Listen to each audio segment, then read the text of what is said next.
Hello, welcome to today's American Flyer Trains.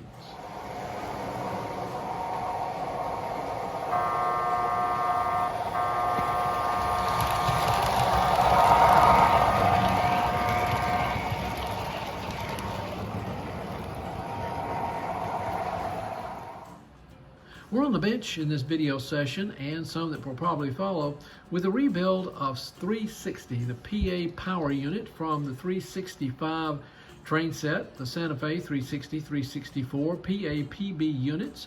The pair came in 1951 and 1952. According to Doyle, this is a Type 1 painted silver, red war bonnet scheme.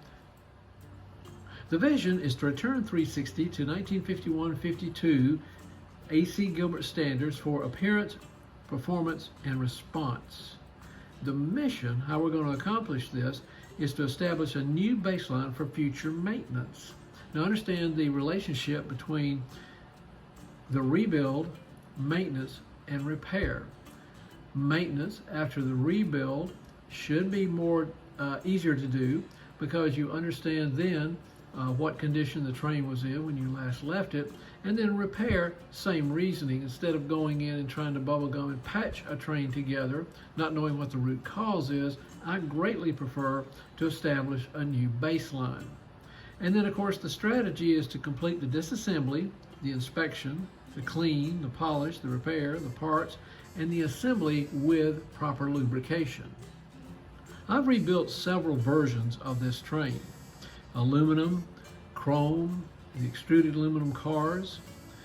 The condition of the exterior of this train end to end is very good to excellent. This exterior conditioning is something that, like this, is something I have never seen. You're getting a view of it and getting a taste of it with not only the decals, but the paint. The paint is absolutely beautiful. It is painted silver with that war bonnet scheme. Now Deeker calls it a Type C with a solid palette. I placed the train on the railhead. The only thing that it's doing is humming, and for a little while it would recycle the reverse unit, but it's not even doing that by the time I left the railhead.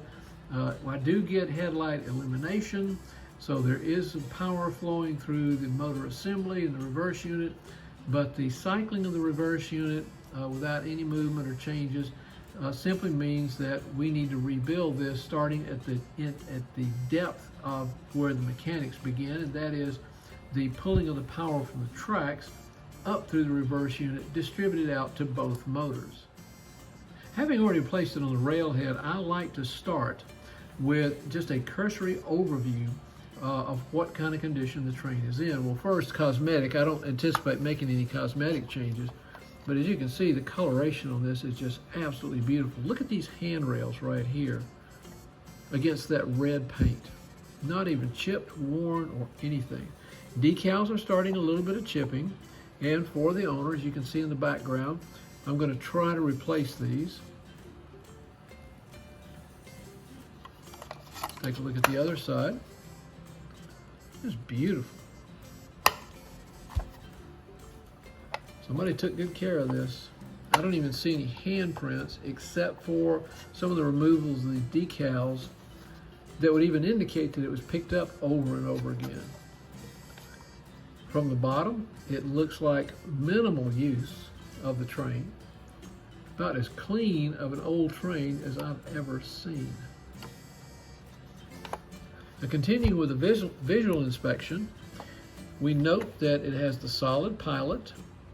We also note that it has no slide contacts on the trucks, so we're not going to have to do any work there.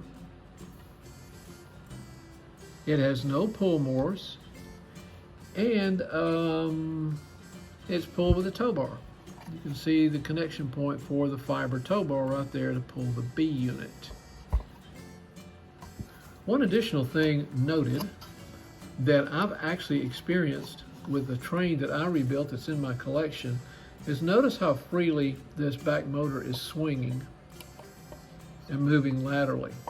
It also is at a greater depth or extension than the front motor.